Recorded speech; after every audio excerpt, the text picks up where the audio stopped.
What's up, everybody? GeauxBurns climbing up on Mount Soapbox once again for another rant, just like I do almost every Sunday, as long as I have something worth ranting about. Now, I had something else planned for this Sunday, but I'm going to postpone it till next week, so sorry, Danish. But don't worry, I'll get to your rant next week. Anyways, we're going to talk about a little something different than Grand Theft Auto Online or Grand Theft Auto 5 ranting. Today, Mafia 3, which is scheduled to come out sometime in 2016, and as a Mafia fan, I am looking forward to the long-awaited third installment in the Mafia series. But some people are having some issues, some problems with the premise, the setting of Mafia 3, and that's what I want to talk about today. Now, a little catch-up for you guys, Cliff Notes 101 regarding Mafia 3. It'll be set in 1968 in its own version of New Orleans, and I don't think it's going to be called New Orleans because of the previous two games also used fictional versions of cities. Like the first Mafia game was Lost Heaven, and of course the second Mafia game, Mafia 2, was set in Empire Bay. So I think eventually 2K and Hangar 13 will announce what the New Orleans version of Mafia 3 is going to officially be called. But they've already announced what the French Quarter is going to be called, which is, wait for it, the French Ward, which isn't too different from French Quarter. So I can imagine that whatever name they come up with for their version of New Orleans will be probably very, very similar. Maybe Crescent City, or maybe they'll just go to the map of France and they'll say, okay, what town works good with new? Okay, maybe perhaps New Paris, which I doubt. That's too obvious. Okay, so the issues regarding Mafia 3 that some people are bringing up that I would like to address. A, Mafia 3 not being an actual Mafia game. Alright, so here's some people's complaints. The fact that in the first two Mafia games, you played a character that moved up into the Mafia. Now, the terminology Mafia is usually associated with Italian crime families, but that is not always the case.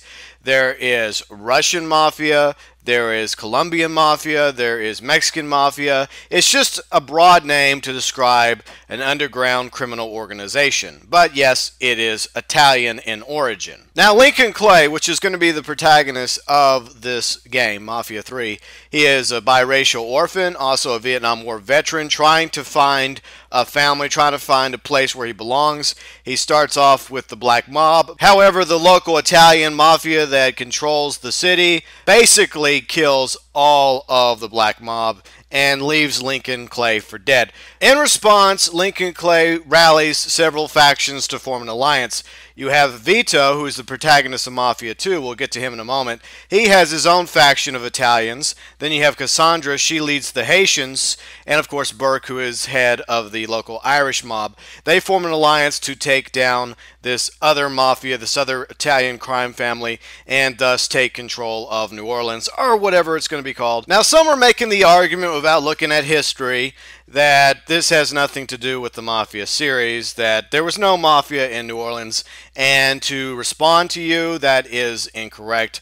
The Mafia is everywhere, or else it's been everywhere, or something like the Mafia, whether it's an Italian Mafia, a Russian mob, Irish, etc. Now, just because the series is called Mafia doesn't necessarily mean it has to be for the Mafia or pro-Mafia or all about going into the Mafia family or one of the families in control of the city. Like in Empire Bay, there were three families. There were the Clementes, there were the Falcones, and then there were the Vincis. And during the events of Mafia 2, you play the protagonist, who is Vito Scoletti, who appears and has a key role in Mafia 3, automatically tying Mafia 3 to the Mafia series because of Vito. He ties Mafia 2 and Mafia 3 together, thus making the whole argument about Mafia 3 not being an actual Mafia game invalid because it's a sequel to Mafia 2. Now, going back to the events of the second game, Vito is a returning World War II vet. He and his buddy Joe become part of the Clemente crime family. Then, of course, they get betrayed, and he joins the Falcone crime family. And you see a lot of internal stuff going on, war between the crime families in Empire Bay. And Joe and Vito both trying to work their way up, and they end up basically losing more than they gain. They go one step forward and 3 steps backwards, and the ending of Mafia 2 is not exactly what I would call a happy ending, just like the ending of Mafia 1 with Tommy Angelo, which ends up being a mission in Mafia 2. So Tommy Angelo gets a brief cameo in Mafia 2, but Vito, on the other hand, obviously has a much larger role in Mafia 3 than Tommy had in Mafia 2. So once again, another example of how this is actually tied into the Mafia universe. Now, regarding the series as a whole, my 2 cents regarding Mafia, because I've played the first one back when it came out on PC.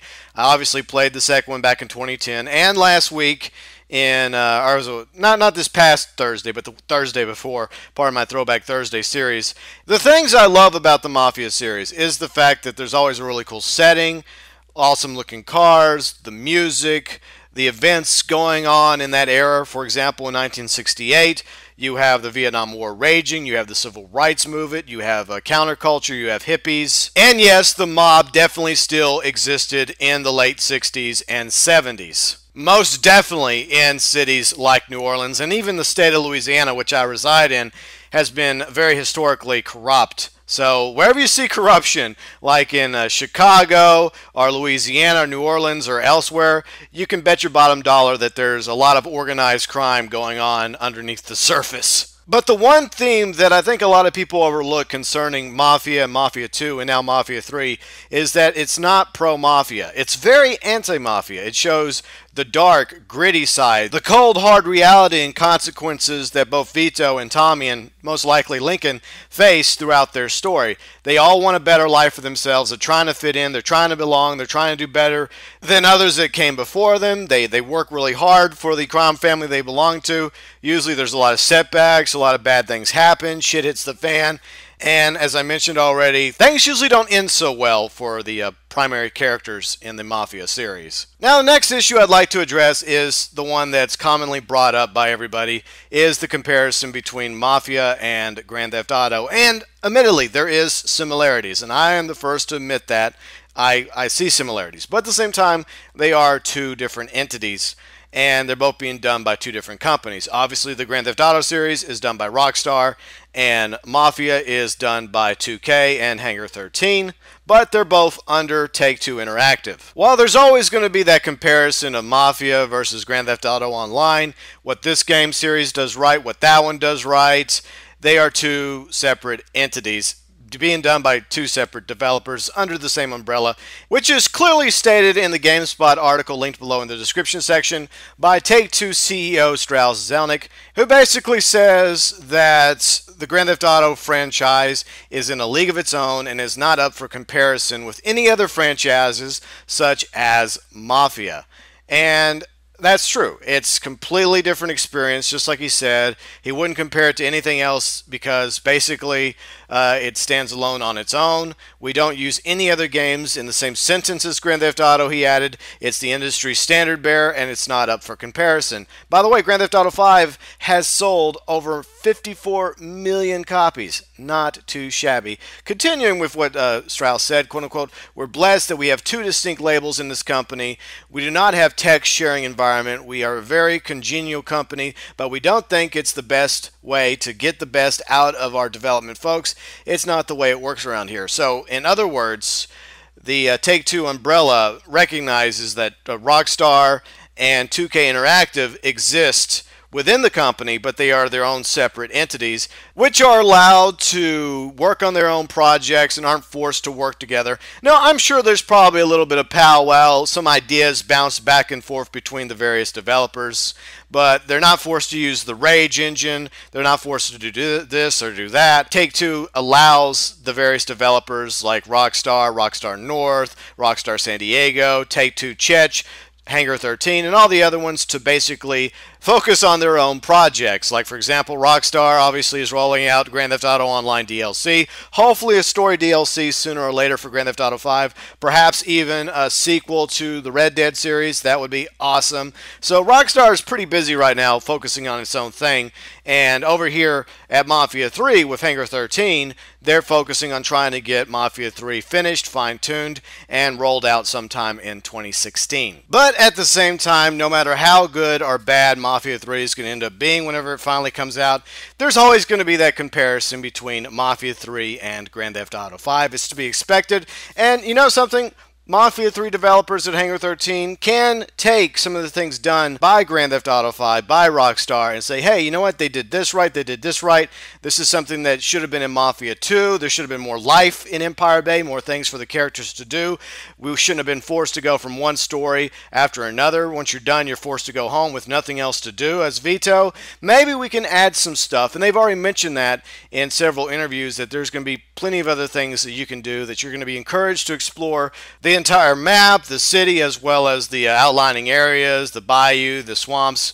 Personally, I'm very excited about Mafia 3. I love the series, and I think this is going to be a great third installment to the series. I hope it is anyways. There is a small concern that I have, and if you look up on the screen, this is a scene of Lincoln, obviously, in his car, being pursued by baddies. And there just looks like there's too much stuff on the screen. I mean, it's in third person, obviously. You got the mini-map on the right side. At the top, you have this rear view mirror, which actually works. So that's props to Mafia 3. Hopefully, Rockstar will eventually give us a fully functioning rear and side view mirrors and some other update or installment to Grand Theft Auto. I don't think it's going to happen with Grand Theft Auto 5 or online, but the next Grand Theft Auto game, whenever that comes out around 2020 or 2030, hopefully we'll actually have functioning rear and side view mirrors in the Grand Theft Auto series. But along with the mini-map on the right side and this rear view mirror up at the top, you have over there on the left, sometimes you see the weapon that Lincoln has. Then, of course, at the bottom, you have the speedometer. And it just looks like too much stuff on the screen, too much clutter. But I'm going to reserve final judgment of the game as a whole until the day it comes out. And hopefully sometime sooner rather than later, maybe the spring. That would be really nice, 2K. And once I play it myself, once I let's play it for you guys, my viewers and subscribers, I will let you know my honest 2 cents regarding Mafia 3. But as of right now, I am very excited and stoked about Mafia 3, and I'm more than willing to give Hangar 13 and 2K a chance.